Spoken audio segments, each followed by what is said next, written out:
What's up, guys? I'm EJ. I'm joined by Kendall, and here we're going to give you guys an early look at some of the top prospects in the 2022 NBA draft class. Kendall, we have college basketball games getting underway. We have G League play getting underway. So we thought this was a great time to give you guys some of the top players you guys want to be focused on as we get closer to the NBA draft. I know we're about several months away. I guess, 6 to 8 months away at this point.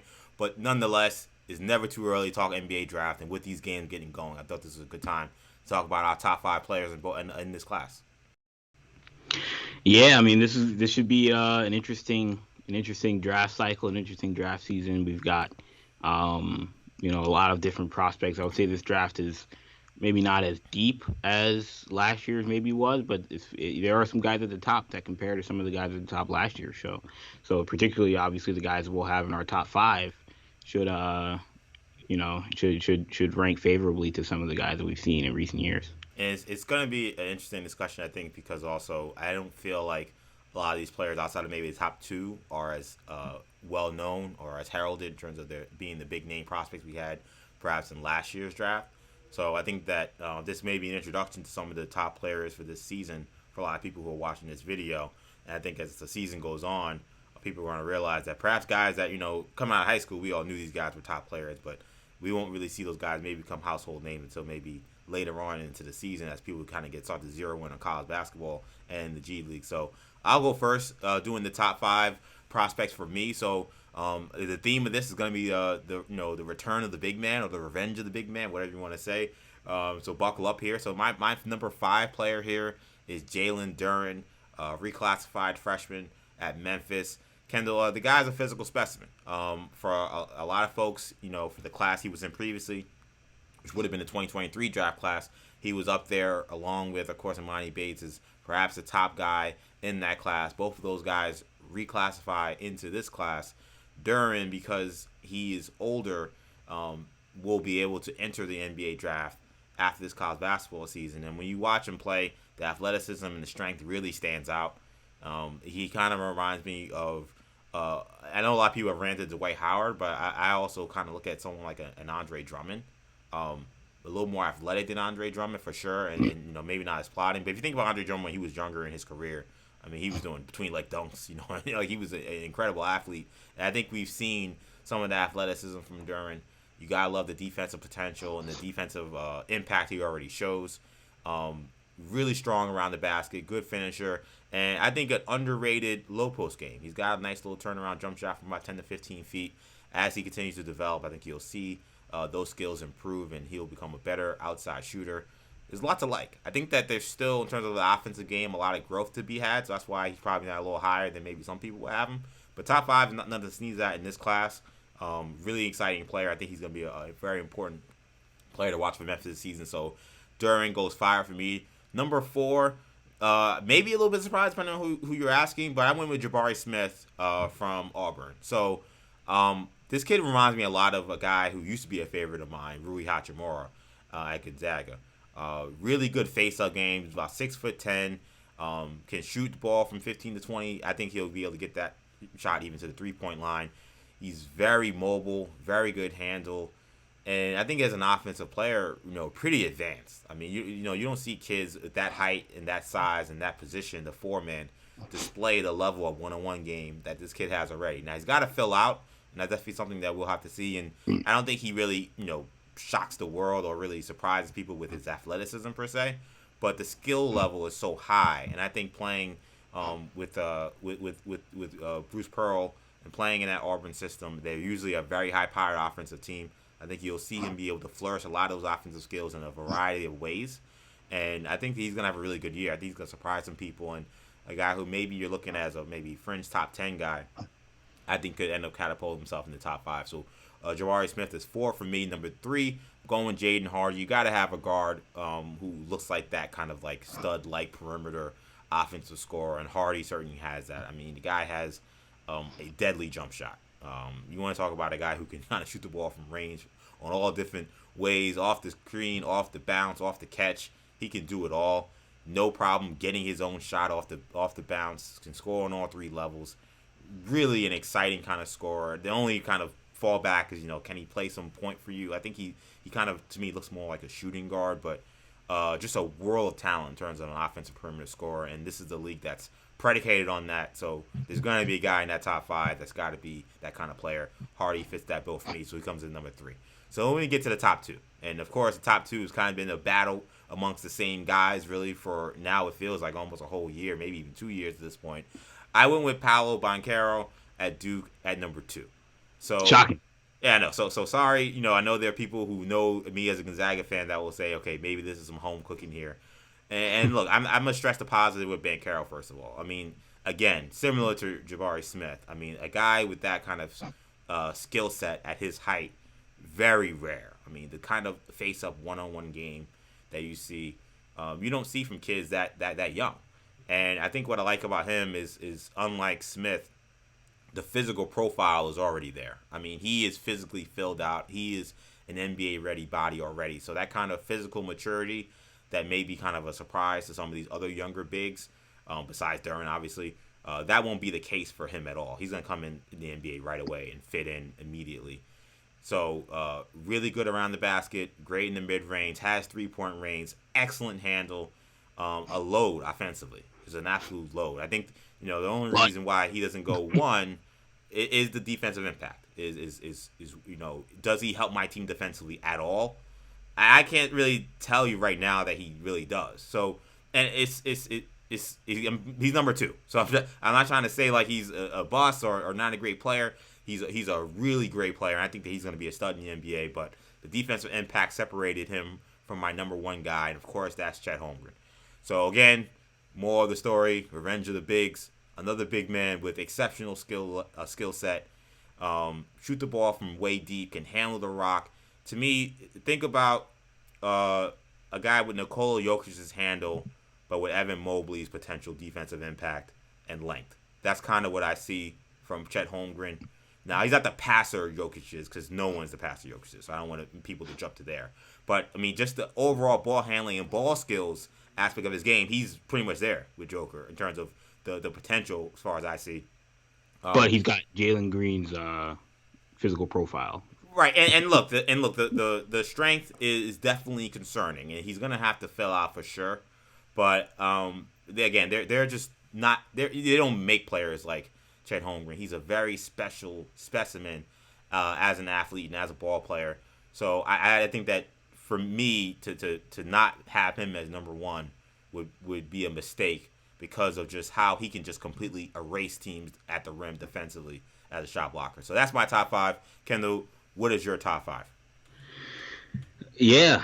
So you said a lot of interesting things. Some things I took note of. You said that you used to be a fan of Rui Hachimura. I guess not anymore. Well, no, I only say used to be a fan because Rui is not a draft pick. I'm saying a guy who I liked in the draft before. Not that I love my man Rui. Shout out to Rui Hachimura. Hope to see him back on the court soon.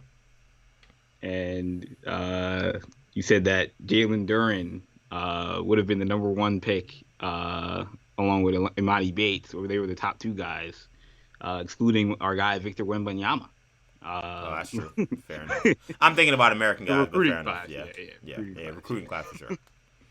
But yeah, so starting out my list at number 5, I'm going with a guy you had on your list, Jaden Hardy. This is very interesting because had we done this video 2 weeks ago, I may have had Jaden Hardy as high as 2. But the G League Ignite have played a couple of games so far, and Jaden Hardy's had a rough start to the season. Has not shot the ball well, and it's a little concerning. But I don't want to overreact and say he's not going to be a top 5 pick because of that, or if I'm just going off of my evaluation of him coming out of high school. I mean, the guy, like you said, might be the best shooting prospect I've seen coming out of high school, maybe ever. In terms of, a lot of times it's hard to evaluate a guy's shooting ability at that level, but you can see it. It translates. At least we assume it'll translate. The range is beyond NBA level. The form, the touch, the ability to play on all 3 levels. Not just be a 3-point shooter, the ability, like you said, to shoot off the dribble, a lot of versatility in his scoring ability. the concerns, like you said, are just what other value does he bring to your team outside of Right. scoring, and then he becomes a high risk prospect in that regard because, as we've seen with Ignite, if he's not scoring the basketball, he's not helping you much at all. So then Right. that becomes the issue with Jaden Hardy, which is why I couldn't put him above the guys uh, above him. And I also think he would be better. He would have been better off maybe going to college Mm. as a prospect, particularly now with the NIL. I mean, there's really not much of a benefit to the G League, but that's neither here nor there. Number 4, going with my guy Jalen Duren, not Jalen Green, former Memphis recruit. Going with my guy Jalen Duren, Memphis Tiger. Obviously, like EJ being a Gonzaga guy, I'm a Memphis guy. But didn't want my bias to show a little too much, so I didn't throw Are him you trying to in. say that my bias showed up a little too much in my ranking because I put Chet number 1, like a lot of Uh, other people who do this kind of thing? Yeah, no, I mean Duran is he's got a lot of great things about his game. Like you said, the skill set is not the first thing that jumps off the page. It's his physical profile, it's his body type, it's his strength, and his athleticism. But the skill set and the ability is what is not what brings you in, but it's what keeps you intrigued about his upside and Sure. about his both short term and long term ability. He flashes, like you said, a jump shot, a back to the basket game, a face up game. Defensively, Jalen Duren in 2005 he's Ben Wallace, and that's Right. Ben Wallace is he's one of one in terms of being a 6'9", defensive stalwart, all time defensive Yeah. center. Hall of Fame. Shout out to Ben Yeah, Hall Wallace. of Fame guy like that. That those guys didn't really exist, is particularly in that era. Um, and Jalen Duren, similar size, maybe a little bit taller than Ben Wallace. Doesn't play with the ferocity that of Ben Wallace right now, but I think if there's anybody to learn from and to learn how to play like Ben Wallace, it's gonna be Rasheed Wallace and Larry Brown, who are Yeah. now on staff at Memphis. So that's a guy that I would certainly peg him to in terms of a comp.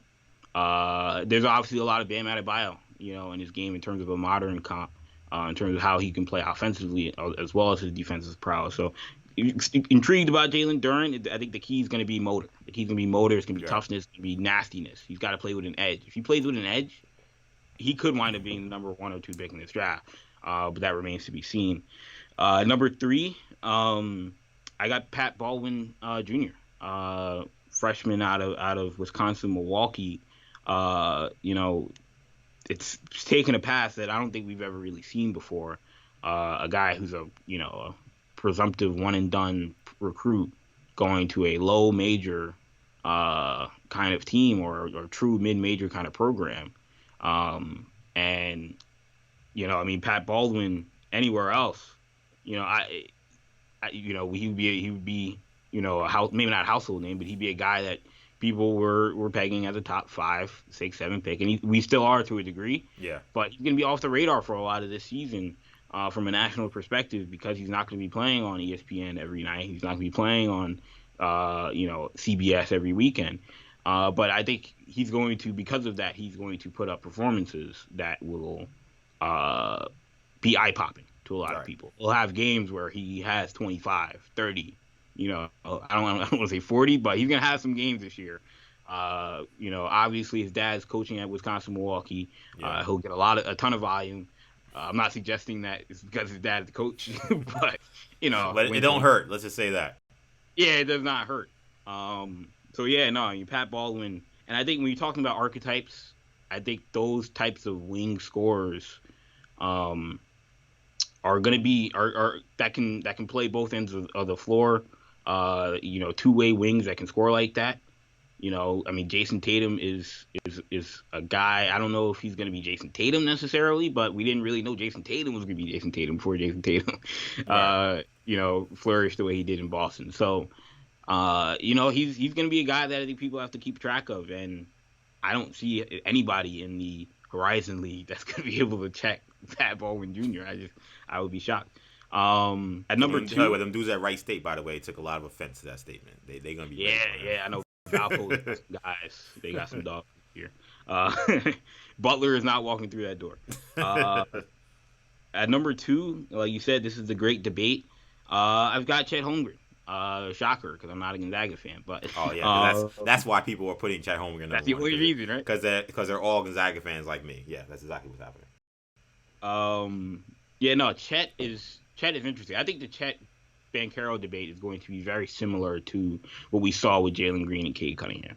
I think Holmgren is going to be your flash, sizzle, high upside. If we look 5 years down the line, who's going to be the better NBA player? Mm-hmm. And I think a lot of those people last year's draft that was the case for Jalen Green in a lot of respects. Who's gonna be the 30-point scorer? Who's gonna be the superstar 5 years down the line?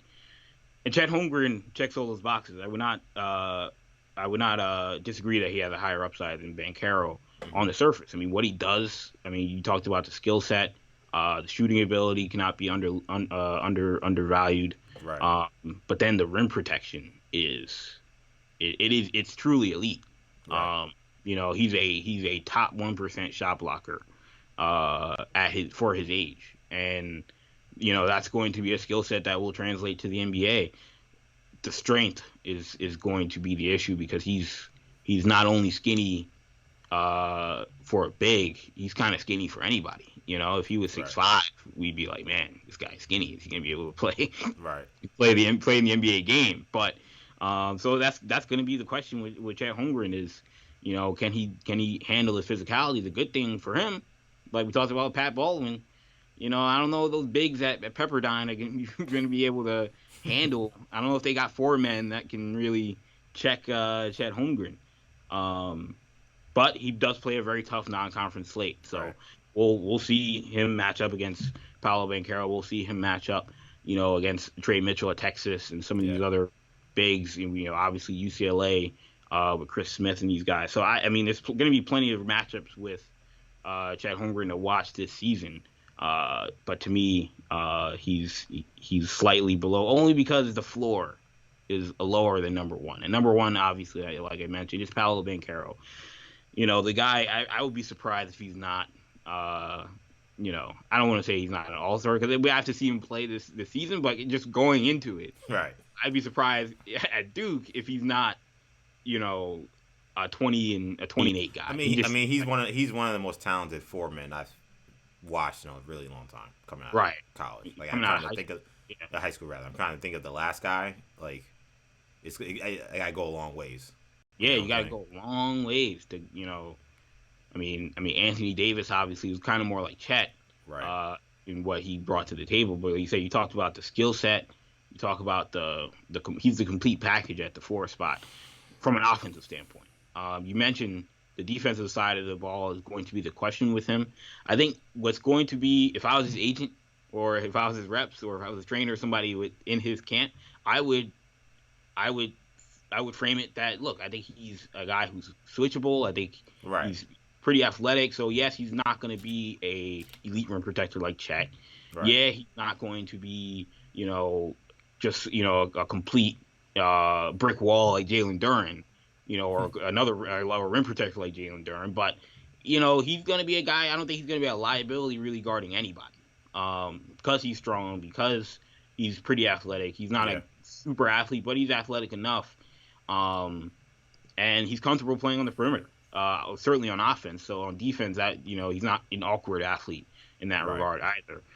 So those are going to be some things that he'll have to. We'll have a better look of that when he plays at Duke. Obviously, that's always the thing about defense. Also, is that we really don't know how good any of these guys are defensively till they play. Real competition. Right. Play real competition. Even when they play USA basketball, a lot of times these guys are playing against lesser competition. So really it's either all-star game settings and then AAU. I don't use AAU to evaluate guys' defensive. Right. So, but offensively, man, you mentioned the handle, everything he brings to the table. Shooting is going to be the question of, that may be his swing skill. That may be the skill where if he comes out and he he's an elite shooter. I mean, how are you gonna guard him? My Yeah. comp for him right now is like Pistons Blake Griffin. I wouldn't go as far as to say he's Blake Griffin with the Clippers where he's dunking on guys every play, Right. but he's gonna have moments obviously where he shows some vertical pop. But his skill set is and you mentioned power forward prospects like Blake Griffin, obviously Right. the number one pick coming out of Oklahoma as a sophomore. But yeah, I mean, to me, Banchero is a guy with not a lot of weaknesses. It's just going to be a question of upside. If we saw those questions with Cade, but I think teams nowadays are a lot more risk averse than they used to be when it comes to drafting. Right. 5, 6, 7 years ago, Jalen Green would have been the number one pick in the draft because he's got the highest upside, and that used to always matter. Nowadays, I think GMs are trying not to get fired. Right. GMs also are relying more on numbers and data, and when you do that, that risks tend to be frowned upon. So, in many ways, Yeah, that's a fair point. And like the last draft was probably one of the first drafts where I really tried to dive in on advanced statistics and analytics to try to really single out guys. And I do think it kind of makes you become less risky with certain players who maybe have big reputations and maybe some attributes that pop, but perhaps there's no numbers to suggest that there's been any success there. I think that our list is very similar. I mean, the one difference is Smith and Baldwin. Baldwin was super close to being in my top 5. I think Baldwin's a weird player. I feel like some people love him like you do, and then there's some people who are like, again, fringe top 10. I don't see fringe top 10. I think he's definitely a top 10 pick and a borderline top 5 guy. I think he's a stud. So I like him a lot. Interesting, no point guards for either of us. I think that's interesting situation considering how important we view the point guard position over the past 5 to 6 years. It's a lot like in the NFL right now. This upcoming quarterback class, and it's also very weak. Where you kind of say to yourself, if you're a team in the NBA that needs a point guard, I don't know if it's going to be found. It's one of those things where it's like, are you wasting a top 5 pick on a point guard you're not sold on? What I think is going to happen is, obviously, these kind of big boards are fluid. Some point guard is going to rise into the top 5. I'm making that bold prediction here on this video. We just don't know who it is. There's nothing I've seen, and there are a lot of good kids. Give me some names real quick. I mean, Kennedy Chandler, is probably the best floor general. J.D. Davison is just a phenomenal athlete. Ty Washington, excellent shooter. Probably the most upside as a three level scorer. But I think a lot of the guys, there's a lot of question marks for each of those guys. Watch this kid, Gene Montero, playing with Overtime Elite. Kid from the Dominican Republic, who I don't know what to think about Overtime Elite as a scouting ecosystem, but that's not to ignore the fact that he is playing there, and he may project as one of those guys. And I do feel like this is a draft where there will be a lot of good guards to take between 15 and 30. Yes. It's just a weird draft where it's like you're taking a gamble on a guy in the top 5. I don't see a top 5 guy right now, but somebody will rise into that class. Could be someone who's an upperclassman that we've kind of underheralded. Could be a guy who maybe did have a name but weren't sold like some of the freshmen I just railed off. But I think that's going to be probably one of the big storylines to follow is does a point guard jump into that top 5? I think that's going to be a very interesting question. Another guy real quick that almost made the list for me was Caleb Houston. I love the fit. Caleb Houston is interesting. Yeah, I love the fit. He's kind of like Pat Baldwin in a lot of ways. They're very similar players. I think Baldwin's a little more polished. I think Houston's a much better defender. Right. I know it's high school, but I've seen him be a really big impact defensively on high school and in the FIBA playing for Team Canada.